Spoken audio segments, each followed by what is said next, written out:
Hey everybody, what's going on? Welcome to How to Build. Today we're going to be talking about Royal Guard.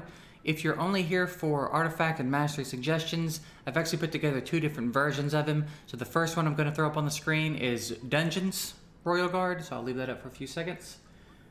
And then the second one is Clan Boss Royal Guard, and that's up on the screen now. So feel free to pause and use those as you will. If that's all you were here for and you feel like you got what you needed, like the video and maybe subscribe on the way out if you want to see what I put out in the future. If that was all you're here for and you're heading out, peace. If anybody wants to stick around, now I'm going to be doing a bit of an analysis on Royal Guard. Royal Guard. I feel like I have not said that correctly since I started the video. Just going to talk about his stats, skills, and him as a champion. And I'm going to talk a little bit, I'm going to elaborate a little more on Dungeon Royal Guard and Clan Boss Royal Guard. So maybe a little bit of a longer video than usual, but he is a good candidate for that. So as far as base stats go, pretty solid. Base HP is over 15,000, which is not bad for an attacker. Attacks over 1,500, so pretty solid base attack. Speed's a little bit on the low side, but it's not really that big of a deal. You know, if they made him too good, he'd probably have to be a legendary with this kit.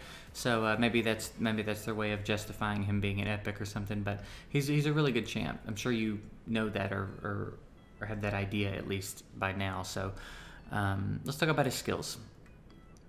First skill, attacks one enemy has a 50% chance of placing a 60% defense break for 2 turns.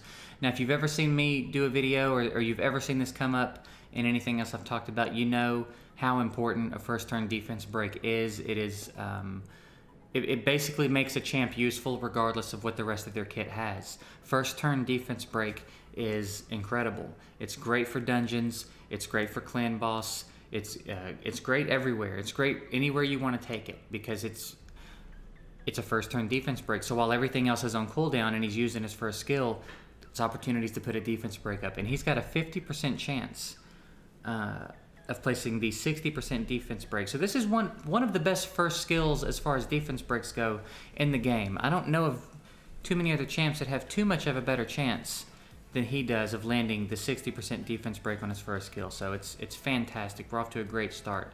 Even if the rest of his kit was bad, he's still good because of that, right? Second skill, attacks all enemies. Damage increases according to enemy max HP. Now this is the skill that makes him useful, particularly useful in Clan Boss. This is nice to have in Clan Boss for sure. This is very important, but this is where his real damage output would come from in Clan Boss. Not to mention, in the later dungeons, you know, in the high levels of Spider, this is really great because the Spider has really, really high HP. So this is really nice because it's AoE. So in kind of in one swing of the axe, so to speak, you're wiping the minions and doing heavy damage to the boss. It's good for any other enemy that has high max HP. So it's a great skill, but it's really where you get your damage from if you're going to use him in Clan Boss, and it's nice for the other dungeons as well. Last skill, attacks 4 times at random. Each hit has a 60% chance of placing a 30% speed break for 2 turns. Each hit also has a 60% chance of decreasing the target's turn meter by 25%. Now this hits random, so when there's a lot of enemies, like Spider, this becomes a little bit potentially less useful. If it hits the Spider, great. If it doesn't, kind of rough. But in situations where there's only one enemy, it's excellent because it's got a really good chance of totally resetting the attack bar. Even if they're about to get a turn, if he gets us off and their turn meter's full, there's potential for him to fully reset him and put a slow on him. It doesn't work on Clan Boss, but any other boss, it's great. And it's particularly nice in Fire Knight because it's not wasted either way. If his shield is up, it's 4 hits on the shield. If the shield is down, it's a potential turn meter reset and a slow. So that's a really nice perk to this skill, at least as Fire Knight is concerned. But it's nice on basically any boss. And then he has the attack percent lead for all allies in dungeons. So you can see he was definitely built with dungeons in mind, but because of this and this, he's got some pretty high Clan Boss utility. So Let's talk about dungeons first. We'll cover dungeon and then we'll cover clan boss.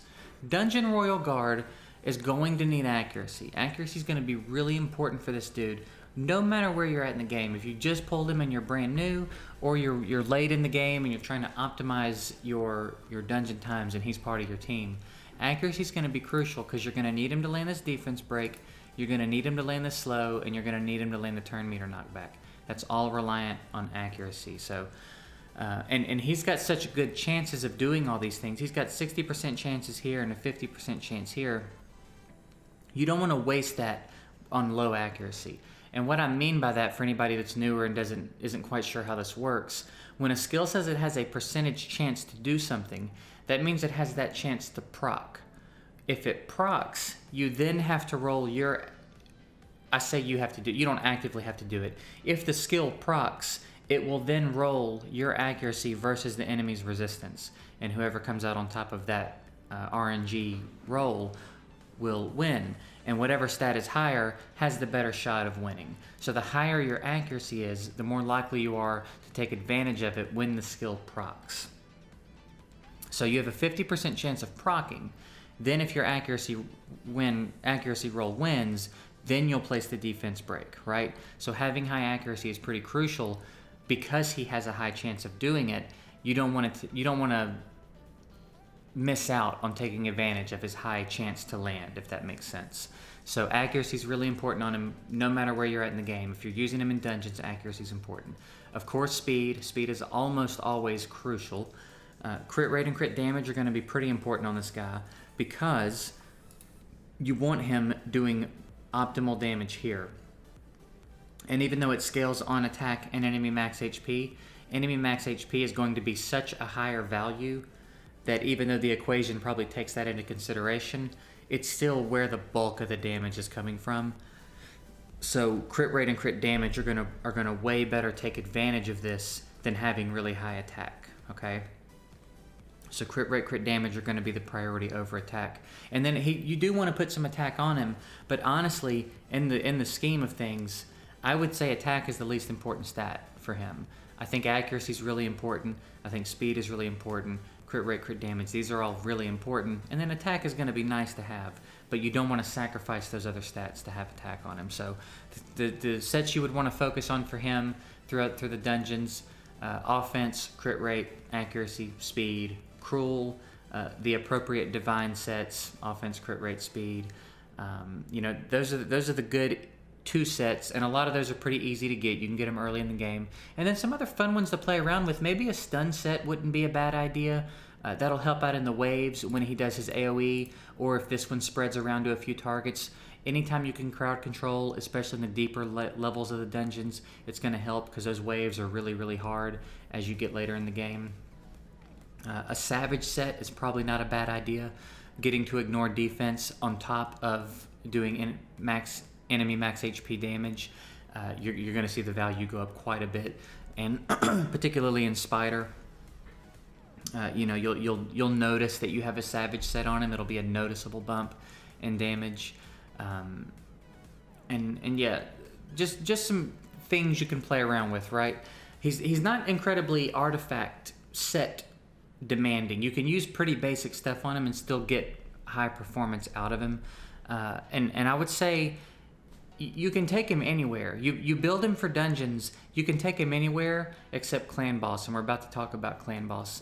The only place I would say be a little hesitant to take him would be Ice Golem, because if you get into the later levels of Ice Golem, this skill right here, his second skill, if you do enough damage with an AoE skill and you nuke down the golem a little bit, but the minions are still alive, and he revenges, it's going to be bad. It's going to hurt a lot, and he's got a 100% chance to freeze your team, and it's just really rough if both of his minions are alive.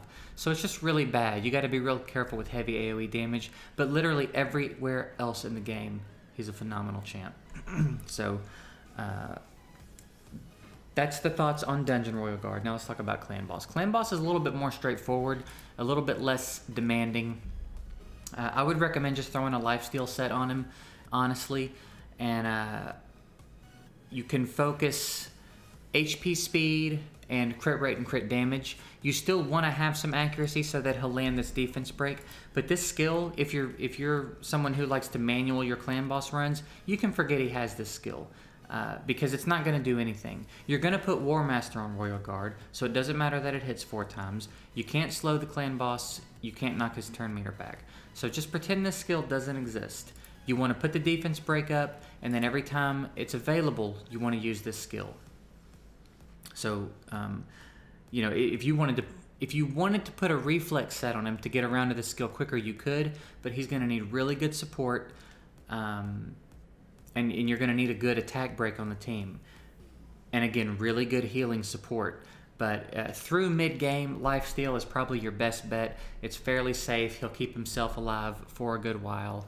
And you'll get really good damage out of him. And again, you really only need to focus speed, HP, crit rate, crit damage, and accuracy. So you can totally omit attack.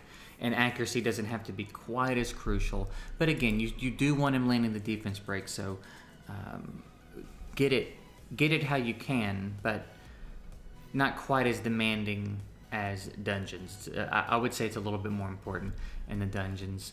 And that's it. Like I said, clan boss, there's not a lot to go over. Just throw a lifesteal set on him, and he'll be great for you through mid-game on lifesteal. And of course, there's other options that I didn't even mention in the graphic at the beginning, but like a toxic set. But again, anything that's not lifesteal, you're going to need to have really good support around him to keep him alive. But that's about it. Again, fairly straightforward on clan boss, but really overall, he's one of my favorite champs. I'm a big fan of this dude. He is a lot of fun, and he's just so diverse. There's so few champs in the game with the diversity that he has. You can literally take this dude anywhere in the game, and he's going to be noticeably impactful on the team. So if you got him, congrats. He's a lot of fun. I'm enjoying mine a lot. And I think that'll wrap it up for Royal Guard. So I hope this was helpful. I hope you guys enjoyed the guide. And thank you for watching. I'll see you guys next time.